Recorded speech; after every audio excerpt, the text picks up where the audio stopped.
അസ്സലാമു അലൈക്കും. എല്ലാ കൂട്ടുകാർക്കും ഇന്നത്തെ വീഡിയോയിലേക്ക് സ്വാഗതം.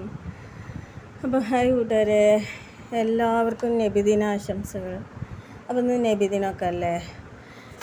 എല്ലാ കൂട്ടുകാരും എന്തായി നബിദിനത്തിൻ്റെ ആഘോഷത്തിനൊക്കെ ഒരുങ്ങിയോ? അപ്പോൾ നബി ജനിച്ച ദിവസം വഫാത്തായ ദിവസമാണല്ലോ അല്ലേ ഇന്ന്? അപ്പോൾ ആരൊക്കെ ഇന്നത്തെ ദിവസം ജനിച്ചവരുണ്ട് മക്കളെ? ആരുടെയൊക്കെ ബർത്ത്ഡേ ഉണ്ട്? അങ്ങനെ ഉണ്ടാവുമല്ലോ ഒരു കാര്യം. അപ്പോൾ ഇന്നെല്ലാം കൂട്ടുകാരും നബിദിന പരിപാടിക്കൊക്കെ ഒരുങ്ങിയോ? മദ്രസ കുട്ടികളുള്ളവർക്കൊക്കെ ഒരു പ്രത്യേകമായിട്ടുള്ളൊരു ഇതാവും. എനിക്ക് പിന്നെ കുട്ടികൾ മദ്രസയിൽ പോകാനില്ലാത്തതുകൊണ്ട് പിന്നെ അങ്ങനത്തെ ഓരോരിക്കും കാര്യങ്ങളൊന്നും ഇല്ല കേട്ടോ. പിന്നെ നബിദിനത്തിൻ്റെ ജാഥ വരുന്നൊക്കെ കാണാൻ പോലെ. അപ്പം ഞാനിവിടെ കടയിലേക്ക് വന്നു. നബിദിനത്തിൻ്റെ ചെറിയൊരു ജാഥയൊക്കെ കണ്ടു. പിന്നെ ചെറിയൊരു ഉള്ളേരിയാണ്. എല്ലാ അവിടുത്തെ ജാഥകളും വരവും ടൗണിലത്തെ പോലെ ഒന്നും കാണാൻ പറ്റില്ല കേട്ടോ. അപ്പോൾ ചെറിയ ഉള്ളേരിയാണ്. അപ്പം നബിദിനത്തിന് എല്ലാവരും ഒരുമിച്ച് കൂടിയാണ്ട് വീരുന്നും കാര്യങ്ങളൊക്കെ നല്ലൊരു വൈബ് തന്നെ പോലെ. എനിക്ക് പിന്നെ സഹോദരങ്ങളൊന്നും ഇല്ലാത്തതുകൊണ്ട് നമുക്ക് പിന്നെ അങ്ങനെയുള്ളൊരു കാര്യങ്ങളൊന്നുമില്ല. വിരുന്ന് പോക്കും വരവും എല്ലാവരും തറവാട്ടിൽ ഒരുമിച്ച് കൂടലും അതൊക്കെ ഒരു സന്തോഷം തന്നെയാണ്. കുറേ മുമ്പൊക്കെ ഞാൻ പോവാറുണ്ടായിരുന്നു. മൂത്ത മോന് മദ്രസയിലൊക്കെ ഒക്കെ ഉണ്ടായിരുന്നു. അപ്പോൾ മൂത്ത മോന് നബിദിനത്തിന് പിന്നെ അവിടെ ഹസ്ബൻഡിൻ്റെ വീട്ടിൽ അവിടെ പിന്നെ ഒതവഞ്ചേരി കുന്നത്ത് എന്ന് പറയുക ഒരു നിരന്ന സ്ഥലമാണ് കേട്ടോ. അപ്പോൾ അവിടെ എല്ലാവരും കൂടിയിട്ട് നിരന്നൊരു ഒഴിഞ്ഞ പറമ്പുണ്ട്. അപ്പോൾ നിരന്ന് നിന്നാണ്ട് പോയി നിന്ന് കാണും കേട്ടോ. അത്തത്തന്മാരും നാത്തൂനും എല്ലാവരും ഉണ്ടാവും. കുറേ അയൽവാസികളൊക്കെ ഉണ്ടാവും. എല്ലാ സ്ത്രീകളും ഉണ്ടാവും. പിന്നെ അവിടെ മിഠായി കൊടുക്കലും ഒക്കെ ഉണ്ടാവും. അന്ന് പിന്നെ നല്ല രസമായിരുന്നു. ഞാൻ എൻ്റെ വീട്ടിൽ നിന്ന് നബിദിനായി കഴിഞ്ഞാൽ മോനെ അങ്ങോട്ട് പോക്കാണ്. നബിദിനത്തിൻ്റെ അന്ന് തന്നെ ഫുഡും പ്രത്യേകത ഉണ്ടാവും. അപ്പോൾ രാവിലത്തെ ഫുഡ് ഉഷാറാക്കി ഉണ്ടാക്കും. അപ്പോൾ രാവിലത്തെ ഫുഡൊക്കെ ഉണ്ടാക്കി അപ്പോൾ രാവിലെയൊക്കെ നല്ലൊരു ടേസ്റ്റി ആയിട്ട് അന്നത്തെ ഒരു വെറൈറ്റിയാണ് അന്നത്തെ ഭക്ഷണങ്ങൾ. പിന്നെ മൗലൂദിൻ്റെ ചോറും കാര്യങ്ങളൊക്കെ കിട്ടും. പക്ഷേ എന്നാലും ഫുഡും കാര്യങ്ങളൊക്കെ ആയിട്ട് എല്ലാവരും നല്ല രസമായിരിക്കും അല്ലേ? അന്ന് രാവിലെ പത്തിരി ഉണ്ടാക്കലും കോഴിക്കറിയും. നമുക്ക് പിന്നെ അങ്ങനെയൊന്നുമില്ല. നമ്മൾ ആദ്യം ചെറുപ്പത്തിലേ ഉമ്മാനായിട്ട് ഒറ്റപ്പെട്ടിട്ട് ജീവിച്ചാണ്. എനിക്ക് എന്താ ആൾക്കൂട്ടത്തിലൊക്കെ പോയി എല്ലാവരും കൂടി ഒരുമിച്ച് നിന്ന് ഫുഡൊക്കെ ഉണ്ടാക്കി കഴിക്കുക, അതൊക്കെ ഭയങ്കര ഇഷ്ടം ആഗ്രഹിക്കുന്ന ഒരാളാണ്. പക്ഷേ എനിക്ക് ഒറ്റക്കായതുകൊണ്ടാവും അങ്ങനെ ഒരു പ്രത്യേക ആഗ്രഹമൊക്കെ തോന്നുക. പക്ഷെ ഉമ്മാനെ വിട്ടിട്ട് എങ്ങും പോകാനും കഴിയില്ല. അല്ലെങ്കിൽ നമ്മുടെ അനിയത്തിൻ്റെ വീട്ടിലോ എവിടെയെങ്കിലുമൊക്കെ ആരെങ്കിലുമൊക്കെ ബന്ധു വീട്ടിലോ ഒക്കെ പോവായിരുന്നു. ഇപ്പോഴുള്ള കാലത്തൊക്കെ നമ്മുടെ അനിയത്തിൻ്റെ വീട്ടിൽ പോവായിരുന്നു എപ്പോഴും. ഇപ്പം പിന്നെ അതൊക്കെ വിട്ടു. അനിയത്തിൻ്റെ മക്കളൊക്കെ കല്യാണം കഴിച്ചു. പിന്നെ പ്രായം കാര്യങ്ങളൊക്കെ ആയി. പിന്നെ നമ്മളിവിടെ എത്തിയില്ലേ, മലപ്പുറത്തായില്ലേ.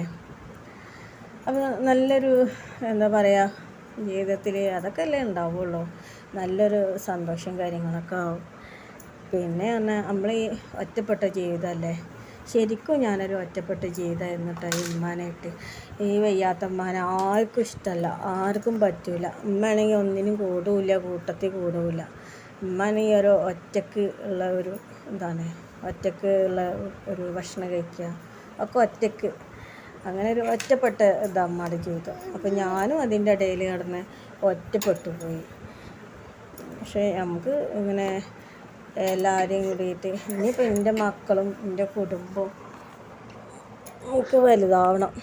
അപ്പോഴേ നമുക്കൊരു വീടും കാര്യങ്ങളൊക്കെ ആയി സ്വസ്ഥതയായി അപ്പോഴേ എന്താ പറയുക, നമുക്കൊരു സമാധാനം സന്തോഷം വൈബൊക്കെ ഉണ്ടാവുള്ളൂ. അപ്പം എൻ്റെ 3 മക്കളും കൂടി ഒരുമിച്ച് കൂടിയാണ്ട് ഒരു കൂട്ടും കുടുംബമൊക്കെ ആവണമല്ലേ.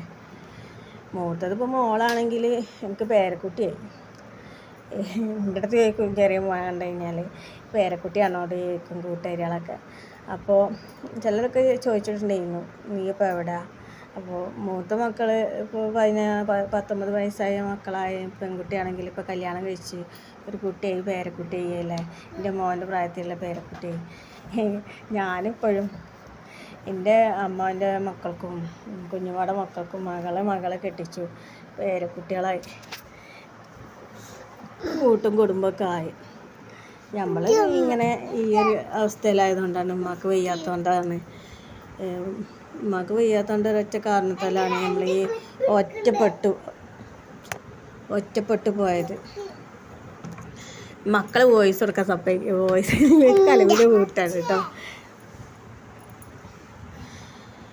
കുട്ടികളെ സൗണ്ടൊക്കെ ഉണ്ടാവും. പിന്നെ എങ്ങനെ ആയാലും നമ്മൾ വോയിസ് കൊടുക്കാൻ കഴിയില്ല. അപ്പോൾ അങ്ങനെയൊക്കെയാണ് മക്കളെ. എന്തായാലും എല്ലാവരും ഹാപ്പി ആയിട്ട് നബിദിനത്തിനൊക്കെ നല്ലൊരു ഉഷാറാവട്ടെ. കുട്ടികളെ കുഞ്ഞു മക്കളെ പരിപാടി, മദ്രസ പരിപാടി എനിക്ക് കാണണം പോകണം എന്നൊക്കെ ഉണ്ടായിരുന്നു. പക്ഷേ ഈ മോനൂസിനൊക്കെ ഇട്ട് ഇവിടെ പോകാൻ ഒരിക്കലും, മോനൂസിനായിട്ടൊക്കെ മദ്രസ പരിപാടി കാണാൻ പോയാൽ അടങ്ങിയിരിക്കില്ല കേട്ടോ.